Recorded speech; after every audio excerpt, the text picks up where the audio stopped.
ቦታ ነው። ባህሯ ግን ትንሽ ናት። እንደሚታሰበው ትልቅ ባህር አይደለችም። ግን በእስራኤል ምድር አሁንም እንኳን ቢሆን ንጹህ ውሃ ያለበት ባህር የገሊላ ባህር ብቻ ነው። ሌሎቹ ጨውጨው ይላሉ፣ ሌሎቹ ደግሞ ብዙ ለመጠጣት የሚሆን አይደለም። ይሄ ገሊላ ባህር ግን እስካሁን ድረስ ብዙ ሰዎች ይጎበኙታል። እንደገናም ደግሞ ብዙ ጀልባዎች አሳ ያጠምዱበታል። በዛን ቀን ጌታችን ኢየሱስ ክርስቶስ ወደዚህ ባህር በሄደበት ጊዜ ያገኘው 2 ታንኳ ብቻ ነው። 2 ታንኳ ያገኘ እንጂ ብዙ ህዝብ ደግሞ እየተከተለው ነበር። ለምንድን ነው ጌታን የተከተለው? ምዕራፍ 4 ላይ ስታነቡ ጌታ ኢየሱስ ክርስቶስ በመንፈስ ኃይል ተሞልቶ ወደ ገሊላ ተመለሰ የሚል ምዕራፍ 4 ቁጥር 14 ላይ ታገኛላችሁ። ስለዚህ ወደ ገሊላ ተመልሶ በየምኩራቡ እየዞረ ምን ያደርግ ነበር? ያስተምር ነበር። ሰዎችም ደግሞ ተደንቀው ይሄ ትምህርቱ በጣም የሚገርም ነው፣ የረቀቀ ትምህርት እኮ ነው የሚያስተምረው ያሉ ይከተሉት ነበር። ከዛ ጴጥሮስ አማት ቤት ገባ። ጴጥሮስን አማት ፈወሳት። ብዙ ተአምር ሆነ። አጋንንቶች ጮሁ። በጣም በርካታ የሆነ ነገሮች ሆኑና በዚህ የተነሳ ኢየሱስን ብዙ ሰዎች ያጨናንቁት ነበር ወይም ደግሞ ይከተሉት ነበር። ተከታይ አላጣም። በጣም ብዙ ሰው ነው የሚያጨናንቀው። ያነበብነው ክፍል ላይ ደግሞ ህዝቡም ይላል አይደል ቁጥር 1 ላይ የእግዚአብሔርን ቃል እየሰሙ ያስጠብቡት ነበር ወይ ደግሞ ይከቡት ነበር፣ መተንፈሻ ያሳጡት ነበር። ስለዚህ ህዝቡ ከሱ ጋራ ነው። ለምን ሄደ ገሊላ? ለምን ሄደ ወደ ባህር? ምኩራቡ አለ፣ ሰፈሩ አለ፣ መንደሩ አለ። አንዳንድ ቦታዎች ሮማውያኖች ስለሚገዙ በዛን ጊዜ የመነጋገሪያ አደባባዮች የሚባሉ በየከተሞቹ አላቸው። እዛ ሆኖ መናገር ይችላል፣ ዛፍ ስር ሆኖ መናገር ይችላል፣ ሌላ ጊዜ እንዳደረገው። አሁን ግን ወዴት ነው የሄደው? ወደ ገሊላ ባህር። ይህቺ የገሊላ ባህር የሚያጠምዱባት አሉ ብዙ ሰዎች። ግን የዛን ቀን የነበረው 2 ታንኳ ብቻ ነው፣ ሌላ ሰው አልነበረ። ዛሬ ታሪክ ስትመለከቱ ከ140 በላይ አሳጥማጆች አሁን ከረንትሊ በዛ ቦታ ላይ ያጠምዳሉ። አሁን ያን ጊዜ ግን ሰውን ፖፑሌሽኑም ትንሽ ስለነበር 2 ታንኳ ብቻ ነበር።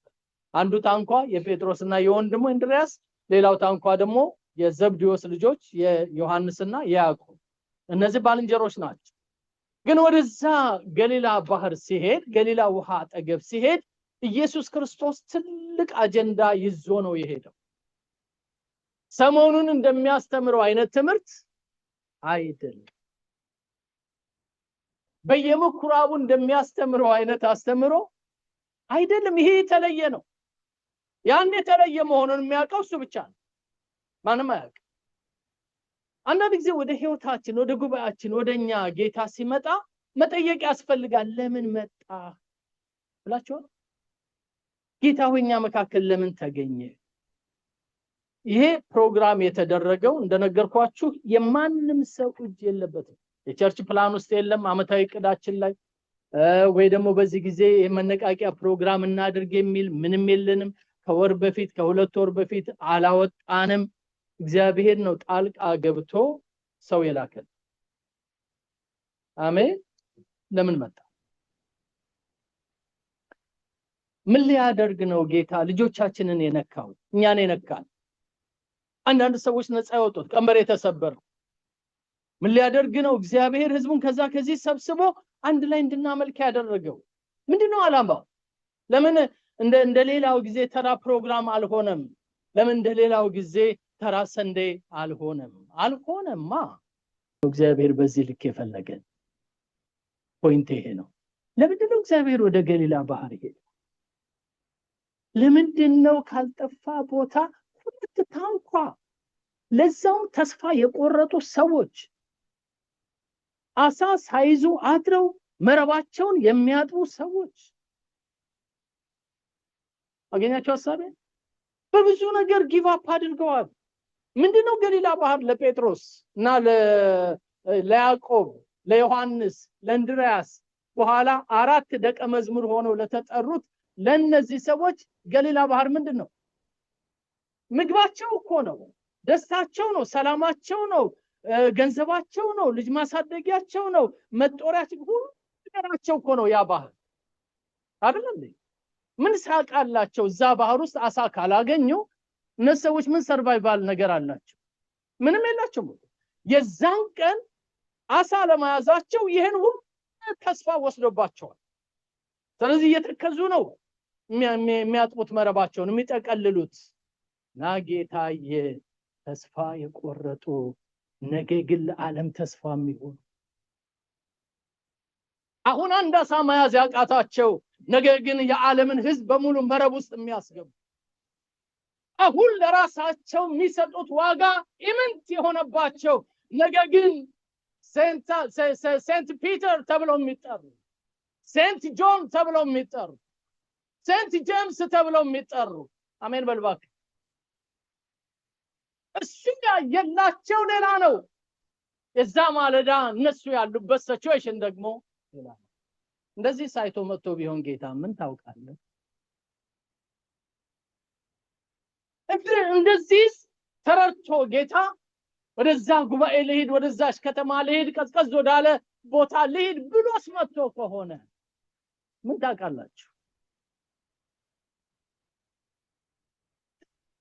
በጣም ይገርመኛል ጌታ ያደረገው። ሶሪ እንዳነበብነው እያስተማረ ነው። የማስተማር ችግር የለበትም። ህዝብ እየተከተለው ነው። የህዝብ ችግር የለበትም። ባካችሁ ስሙኝ የጌታ ልጆች፣ የሚገለገል ሰው አላጣም። የፈለገው ግን ሌላ ነው። እያጨናነቁት ነው እና እዚህ መጥቶ ለመነ። ሲውላችሁም ለመነ በሉልኝ። አምላክ ምን አደረገ? ለመነ። ምን አይነት ልመና? በር ያንኳኳ። ምን አለው ጴጥሮስን? ይችን ያንተን ታንኳ ፈቀቅ ታደርግልኝ ባክህ ፕሊዝ ፕሊዝ።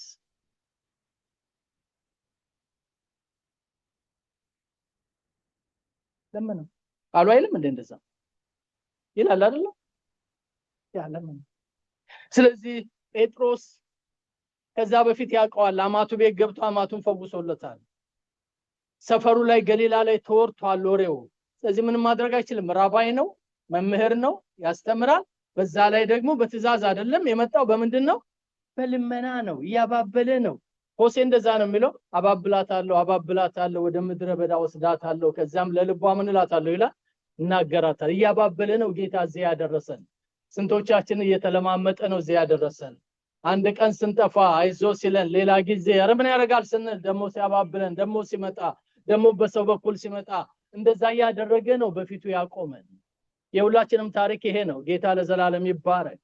ግን ዓላማ ነበረው ጌታ። አባብሎ አያኖርም። ከዛ በኋላ ሌላ ምዕራፍ አለ።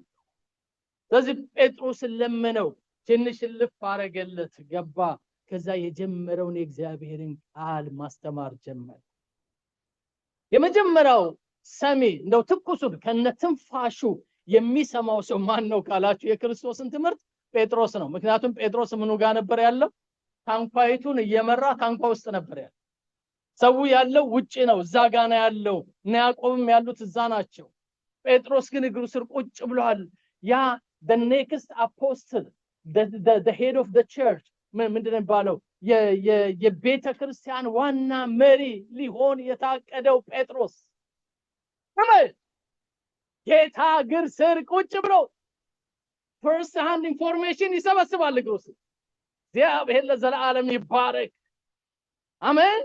ይሄንን አባቱ ዮና አያውቅም፣ ወንድሙ እንድርያስ አያውቅም፣ ጓደኞቹ ዮሐንስና ያዕቆብ አያውቁም፣ ማንም አያውቅም፣ የሰፈር ሰው አያውቅም ካለ ጌታ በስተቀር ጴጥሮስ ራሱ ምን አይለው አያውቅም። ግን ቁጭ ብሎ እግሩ ስር ይሰማል።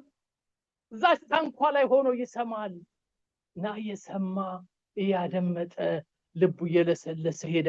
ጌታ ምን እንደሰበከ ሉቃስ በርግጥ አልጻፈልም። ግን ስብከቱን ከጨረሰ በኋላ ለሕዝብ የሚሆነው ምግብ ከጨረሰ በኋላ ለሰው የሚሆነውን ቃል ከጨረሰ በኋላ መለስ አለና ዮና ልጅ ስምዖን ታንኳን ትንሽ ፈቀቅ ታደርጋት። አሁን የጴጥሮስ ልብ ለስልሷል አይደል? ቃል ሲሰማ ቆይቷል። ስለዚህ ምን አደረገ? ልክ እዛ ሲደርስ እሲ መረብህን ጣለው። ጌታ ይባረክ። ተስፋ ቆርጧል እኮ ሰውየው፣ መረብ አጥቧል። ስለዚህ መረብህን ዘርጋና ምን በል ነው የሚለው? ጴጥሮስ ተናገረ መናገር ስለሚገባው ምንድነው የተናገረው? ጌታ ሆይ ሌሊቱን ሁሉ እኮ ደክመናል፣ ሌሊቱን ሁሉ ዋጋ ከፍለናል፣ ሌሊቱን ሁሉ በዚህ ነው ያደርነው፣ ከብርዱ ጋር እዚህ ነው ያለነው፣ በዚህ ጊዜ ሌላ ድካም ነው የሚሆነው። ግን ማን ስለሆንክ?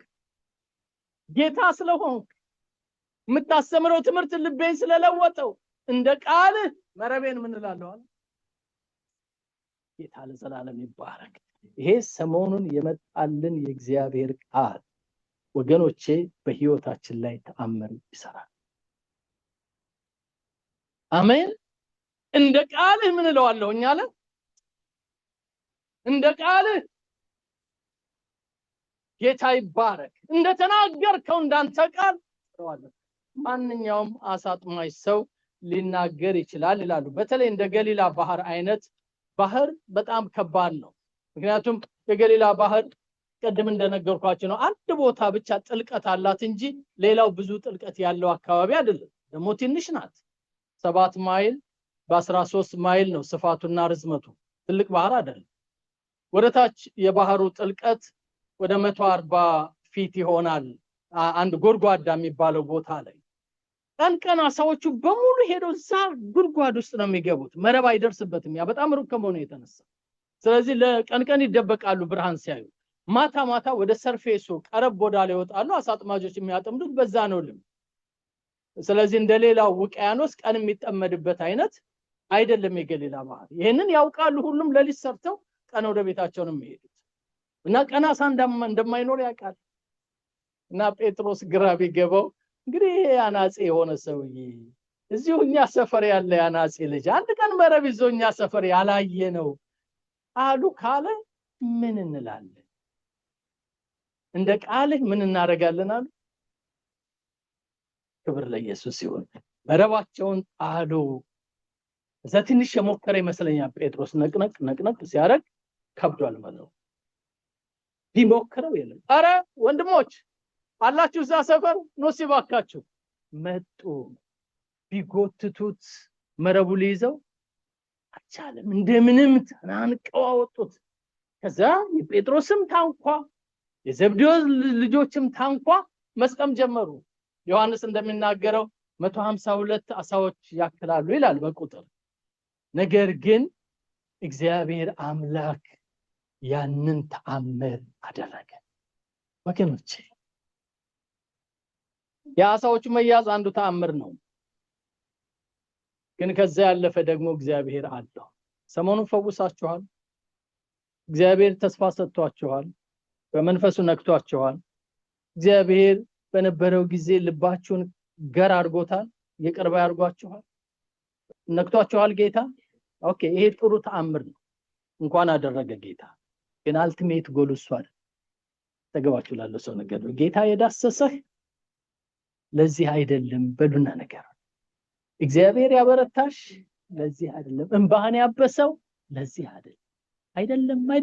አይደለም። የጌታ ሕዝብ አይደለም። እውነት ነው። ለምን ከነቀንበራችን እንኑር? ቀንበራችን ተሰበረ።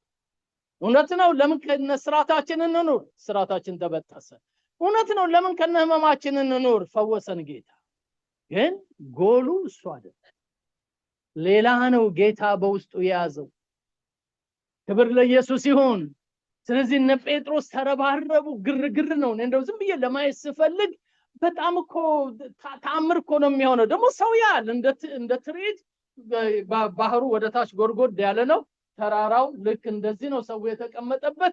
ያያል እንደ ስቴዲየም ወደታች የሚሆነውን ነገር በክርስቶስና በደቀ መዛሙርት በኋላ ደቀ መዛሙርት በሆኑት በእነዚህ አሳጥማጆች መካከል የሚደረገው ትዕይንት ለሁሉም ይታያል። እና ማጨብጨብ ሊኖር ይችላል፣ እልልታ ሊኖር ይችላል። አቤት አሳው መጣ፣ ከየት እንደመጣ አልታወቀም። ይሄ የዮሴፍ ልጅ የማርያም ልጅ ወንድሞቹ እህቶቹ እኛ ሰፈር ያሉት አያችሁት ያደረገው ታምር። ትናንት በምኩራብ አጋንንት አወጣ፣ የጴጥሮስን አማት ፈወሰ።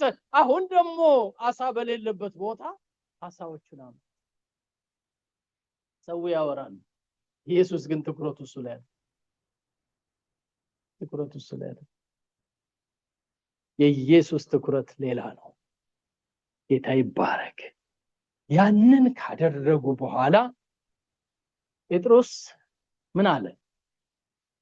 ጌታ ሆይ እኔ ኃጢአተኛ ነኝ፣ እኔ ዞር በል አለና ጉልበቱ ላይ ወደቀ። እግዚአብሔር ፕሬዘንስ ከመጣ ጀኒውን የሆነ ንስሐ አለ። ክብር ለኢየሱስ ይሁን። who am I? እኔ ማን ነኝ? መተህ ልትጎበኘኝ፣ ጉባኤ መካከል ልትዳስሰኝ፣ ጌታ ሆይ እኔ ማን ነኝ ያስብላል። እና ጴጥሮስ ንስሐ ገባ። እኔ ኃጢአተኛ ነኝ፣ ከኔ ልፍ በላል። የመጀመሪያው መመለስ እሱ ነው። ከዛ ሁሉም ተደነቁ። የዘብዴዎስ ልጆች ተደነቁ፣ በዚያ ያሉትም ተደነቁ። የዛን ጊዜ ጌታ ነገረው፣ ዮና ለስምዖን ከዚህ በኋላ አሳ አጥማጅ አትሆኑ፣ ከዚህ በኋላ ሰው አጥማጅ። ጌታ ይባረክ። አሁን ያሳ በሰው ጭንቅላቱ ሲታሰብ ገንዘብ ነው፣ ይሸጣል፣ ሰፈር ውስጥ መተያ ይሆናል፣ ልብስ ይገዛበታል። እንደዛ ተጠምዶ አይታወቅም። ለልጆች ለቤተሰብ ሁሉ በረከት ነው አይደል? ምን ነው ዝም አላችሁ አይደል? ያኮ ነው። እና ሁሉ ነገር አለ። ግን ጌታ ቆም ማረገና ወደ ሲሪየስ አጀንዳ ገባ። ወደ ሲሪየስ አጀንዳ። ከዚህ በኋላ ምን አትልም? አሳታጥምድ ምንድነው ታዲያ ስለው ደስቲኒውን ነው። እኔ እንደዚህ ነው የምጸልይ። በጌታ የተነካችሁ ወገኖች ፍጻሜያችሁን እግዚአብሔር ይቀይረው። በእግዚአብሔር ህልውና ኢምፕረስድ ሆናችኋል? ጌታ በመገኘቱ ተገርማችኋል? ተደንቃችኋል? ሞቅ ብላችኋል? አመስግኝ ብሏችኋል? ውስጣችሁ እዛ ላይ ቁም። ፍጻሜያችሁን እግዚአብሔር ይቀይረው። እንደነበራችሁ ወደ ገሊላ እንዳትመለሱ፣ እንደነበራችሁ ሰፈር ውስጥ እንዳትኖሩ፣ እንደነበራችሁ መንደር ውስጥ እንዳትገኙ፣ እንደነበራችሁ እንዳትወጡ እንዳትገቡ እግዚአብሔር ፍጻሜያችሁን ይቀይረው። ይሄ ነው ጮህ። ክብር ለኢየሱስ ይሁን። ጴጥሮስ ምን ያለ ይመስለኛል? ምን ሰው ማጥመድ እንዴት ተደርጎ አሳ ማጥመድ አቅቶኝ ለሊቱን ሙሉ ስደክም ሰው እኮ ማለት ታሳ የተሻለ እኮ ጭንቅላት ስላለው ተንኮለኛ ነው። ሰው ግሙ ነው። ሰው ኃይለኛ ነው። ሰው በሰው ፈቃድ አይገባም። ሰው እንዴት አድርጌ ነው ማጠምደው? እነዚህ ኢኖሰንት የሆኑ አሳዎች መረብ ያልገባ ብለው ሲያስለቅሱኝ ነው የኖሩት። አንተ እኮ የምትለኝ ቻይንት የሆነ ሰው በአምሳል የፈጠርከው ሰው ሳይል አይቀርም። ምን ልበልለት? እሱ ባይ ግን ከጌታ አፍ ውስጥ ወጣ። the ultimate goal of Jesus Christ. አሜን። ሰው ምን ትልልኛለህ? ጴጥሮስ በህይወቱ አንድም ሰው አጥምዶ አያውቅም። አሳዎቹን በመከራ ነው የሚጠመዱለት።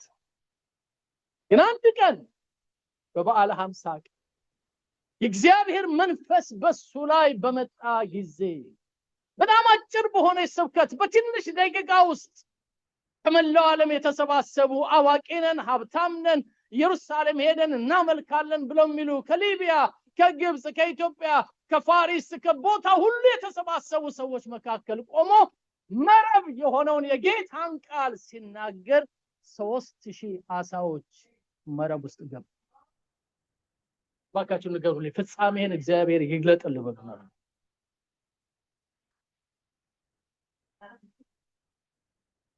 አሜን።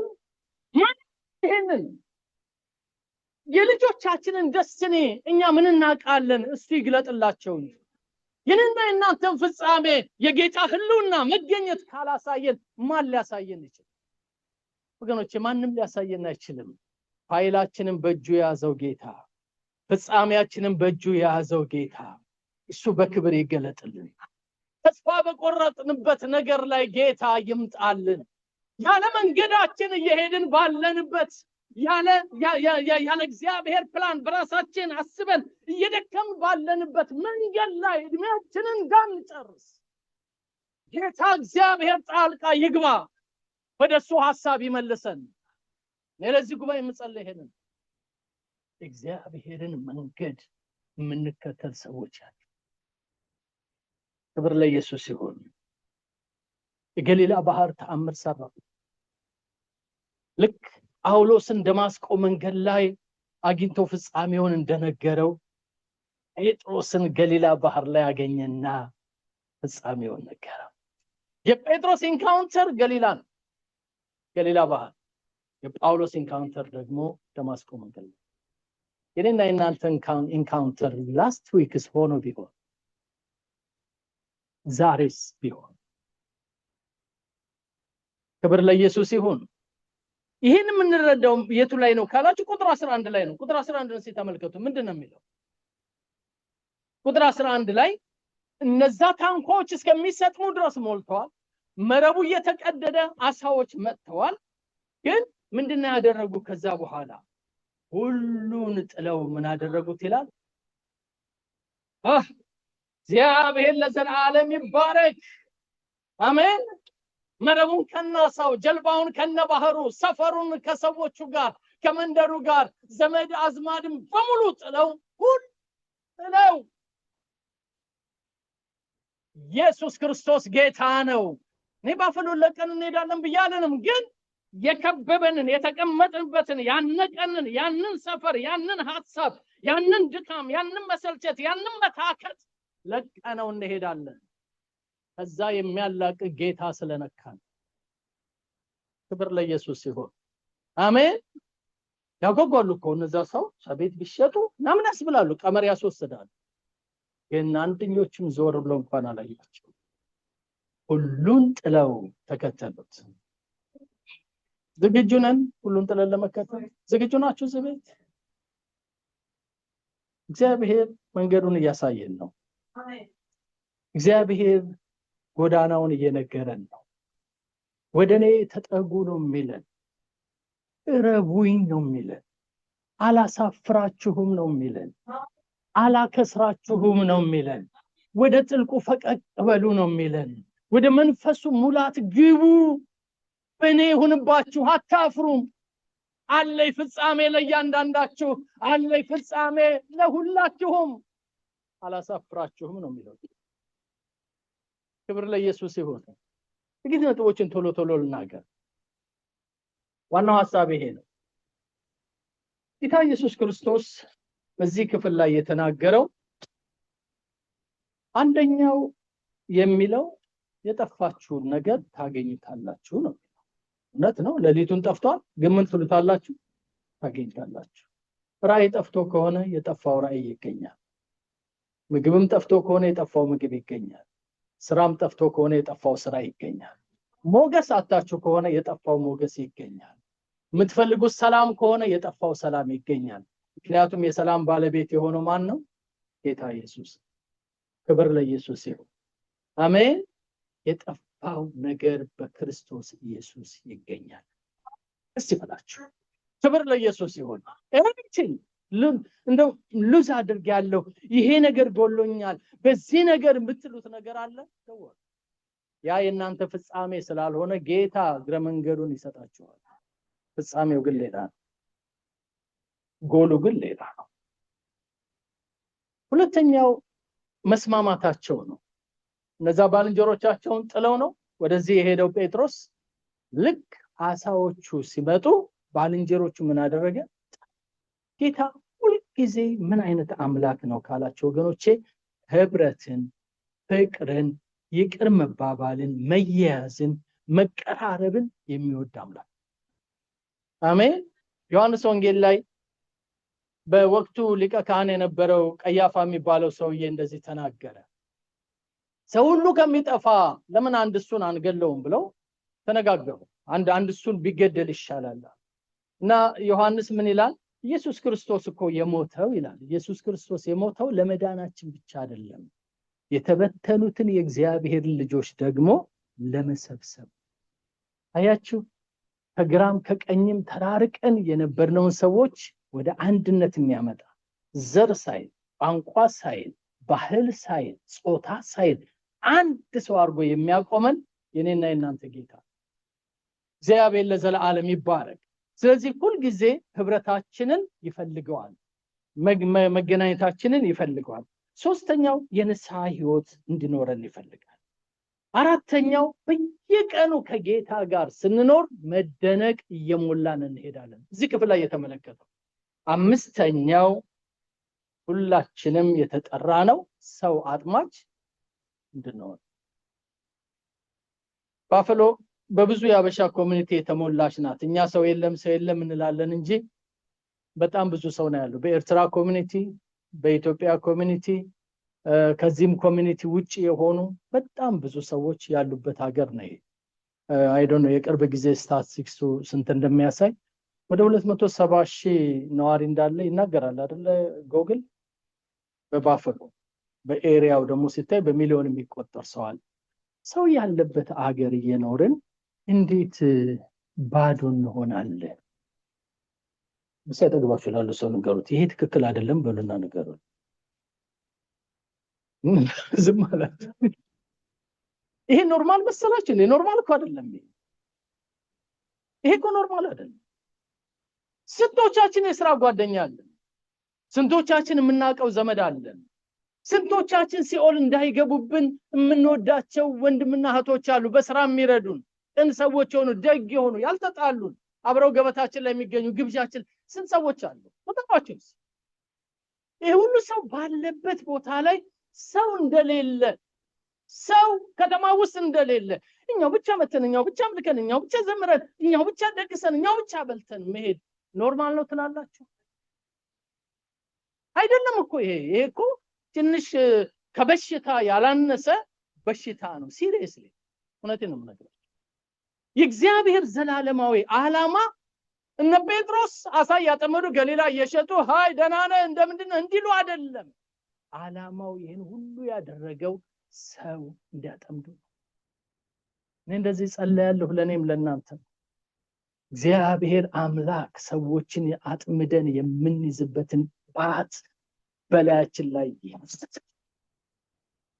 የንግግር ቅባት ሊሆን ይችላል፣ የርህራሄ ቅባት ሊሆን ይችላል፣ ወንጌል የመመስከር ቅባት ሊሆን ይችላል።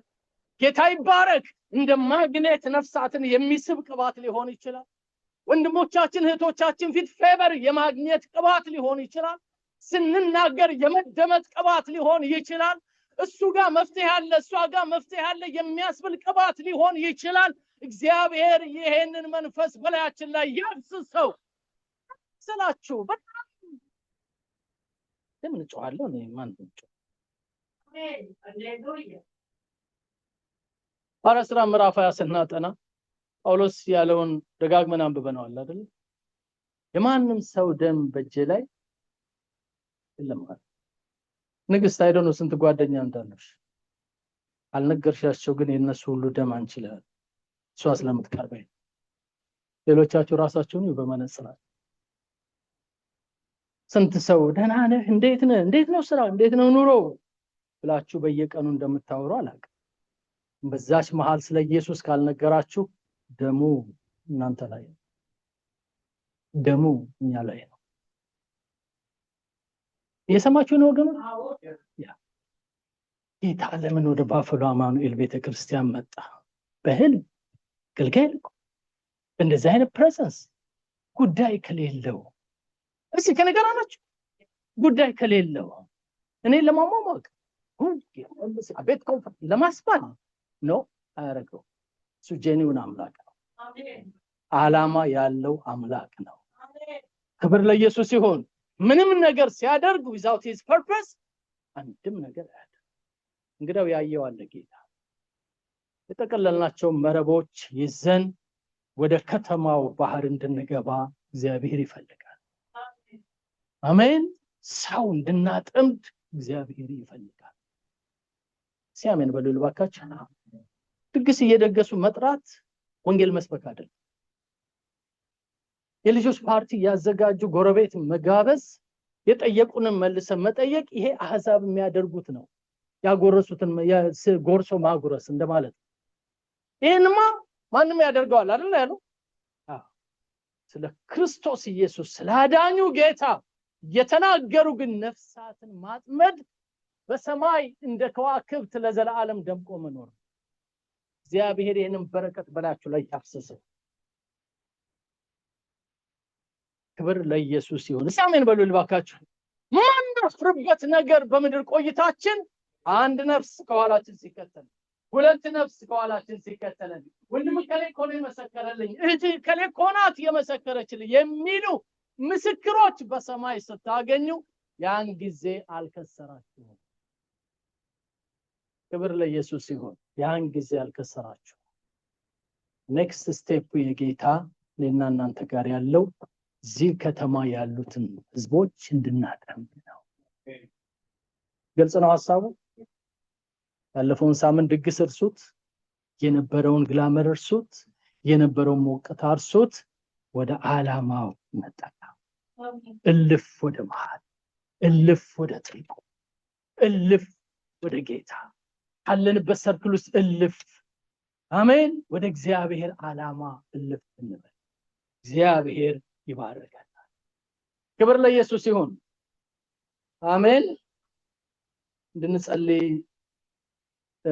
እንጸልያለን። መጸለይ ስላለብን እግዚአብሔር አምላክ በብዙ የረዳን የተናገረን ስለሆነ ጌታ ለዘላለም ይባረክ።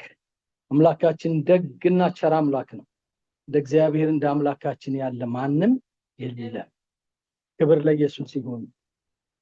ሃሌሉያ።